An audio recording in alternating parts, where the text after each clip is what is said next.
আসসালামু আলাইকুম। BD survey problems and solution channel থেকে আপনাদের সবাইকে আবারও শুভেচ্ছা জানাচ্ছি। আশা করি সবাই ভালো আছেন। আজকে আপনাদেরকে আমি একটা পেজের শুধু একটা অপশন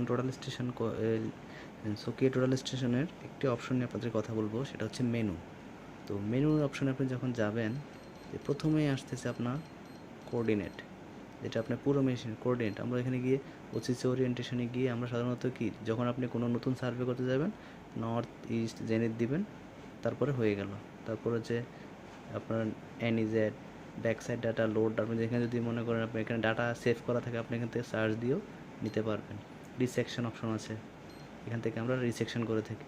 রিসেকশন অপশন আমি আপনাদেরকে আগেও দেখেছি ভিডিওতে, আপনারা সেটা দেখে নেবেন।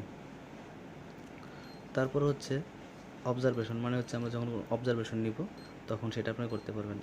ইডিএম থেকে আপনি এখান থেকে মুড চেঞ্জ করে নিতে পারেন, রিফ্লেক্টার, লেজার, প্রিজম, নন প্রিজম ইত্যাদি। তারপর হচ্ছে এসও হচ্ছে সেট আউট, আপনি যখন লেআউট দিতে যাবেন সেটাকে আমরা এসও দিই, স্টিক আউট যেটাকে বলে থাকি। তারপরে হচ্ছে অফসেটে আপনি কাজ করতে পারেন। আপনারা যখন গোল যে কোনো অফসেট কলামে কাজ করেন, গোল একটা জিনিসের যখন কাজ করবেন সেটা আপনি অফসেট কলামে করতে পারেন। টপোগ্রাফি সাধারণত আমরা সার্ভে করি, যেটা বিভিন্ন পয়েন্ট নিয়ে করে থাকি টপোগ্রাফি। এমএলএম তো সম্পর্কে আমার বিস্তারিত ভিডিও আছে, আপনি দেখতে পারেন। তারপর হচ্ছে র্যামের একটু ভিডিও আমার চ্যানেলে আছে, আপনারা দেখে নেবেন। এরিয়া ক্যালকুলেশন, আপনি এই মেশিনের মাধ্যমে এরিয়া ক্যালকুলেশন করে নিতে পারবেন। 5টা পয়েন্ট, যতটা পয়েন্ট লাগে পুরোপুরি বের করে নিতে পারবেন। তারপর হচ্ছে এসও লাইন আপনারা সাধারণত সেট আউট লাইন, এটা খুবই ইম্পর্ট্যান্ট সার্ভেয়ারদের জন্য, যারা সার্ভেয়ার এবং বড় বড় কনস্ট্রাকশনে কাজ করে থাকে। এটা সম্পর্কে আমি পরবর্তীতে আপনাকে জানাবো বিস্তারিত।